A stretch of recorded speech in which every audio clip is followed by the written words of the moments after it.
Part 2. I nodded my head blatantly while watching her walk away in sways. She was breathtaking. I really wanted to bang her. Her ass crack could barely get out of my mind for the 30 minutes that followed. I took her in my head, undressed her and started fucking her in my fantasies.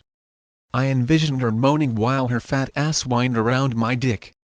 While still in my fantasies, she walked into the ward with an empty tray. Her eyes were tired and sleepy. They were swollen, giving her a more attractive face. She walked to my sleeping father and pulled out the drip off his hand. "He is fine. Let him rest until mid-morning, then you can take him home," she said. "Hanks," I uttered, my voice as dry as the dry spell in my pants.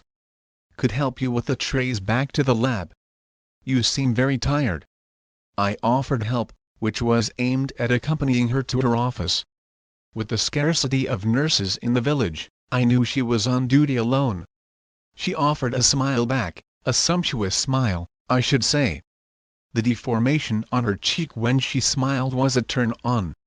"Oh, it ain't such a big deal. I can manage. I do it all alone every day," she declined. "Lone, like you are on duty alone?" It can ya. But don't worry, I have 2 guards manning the hospital," she replied and closed the door behind her as if she didn't wanna engage in more conversations. I remained in the ward in my lewd face. As she closed the door, she came back to my mind and picked from where she had left. A short period of fantasies was and satisfactory. I needed the real thing. I wanted her to ride me and I wanted to fuck her hard and come insanely until I come air like Otile Brown. With my father asleep and in a stable condition, I walked out of the wards aimlessly towards nowhere. I didn't know where I was going despite following the direction that my erected dick was pointing to. At a door labeled AB, my dick, acting as my campus direction, danced up and down vigorously, indicating that that was the door that I was supposed to enter. The room had 2 doors. Entering the first door could potentially open other door or doors. I knocked on the door smoothly and waited impatiently for the door to be opened. My eyes yearned to see her boobs again. I heard the sound of moving furniture from the inside. She was coming. "Mar kid, you are a genius. How did you know that there was someone inside the room?" I complimented my dick. As the footsteps grew louder towards the door from the inside, I wondered what will I say brought me to the lab.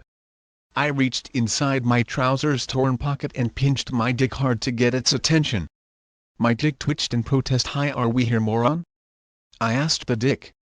It jerked spasmodically as if telling me, "Did my part in bringing you here, now it's your turn to take me where I want to be," the dick said. Embroiled in a conversation with my dick, I didn't realize the young nurse staring at me at the doorway. Her eyes specifically were glued on the scenes of my hand and my dick inside my torn pocket. She watched the bulge inside my zipper in awe. When I caught her eyes looking at my dick, she raised her face and looked in my eyes. "Is there a problem?" she asked in a thirsty tone. "Can I maybe come in? It is very cold out here," I requested with an entreated tone that was coated in lust. "You're comin'," she invited me. I walked in before her. The lab was simple. It had a weighing machine and a simple microscope. I wanted to ask her if she had ever seen any image inside her microscope because, during my 4-year stay in high school, I never saw any image under the microscope during the lab sessions. I chose against that because it would have been a naive pickup line that should be reserved for high school kids. "Is there a problem?" she asked again, taking her seat. My mind became a topsy-turvy. I didn't know what to say. Why was I in the room? Definitely, I was looking for sex, but how? How do you ask for sex from a nurse that's on duty? A quickie? You can rule out a 10 minutes quickie. We all know that nurses and doctors live on quickies in their offices. That is why they should marry each other.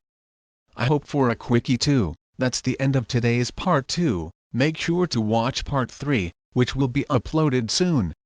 Make sure to subscribe so as to be notified when is ready to watch. Thank you.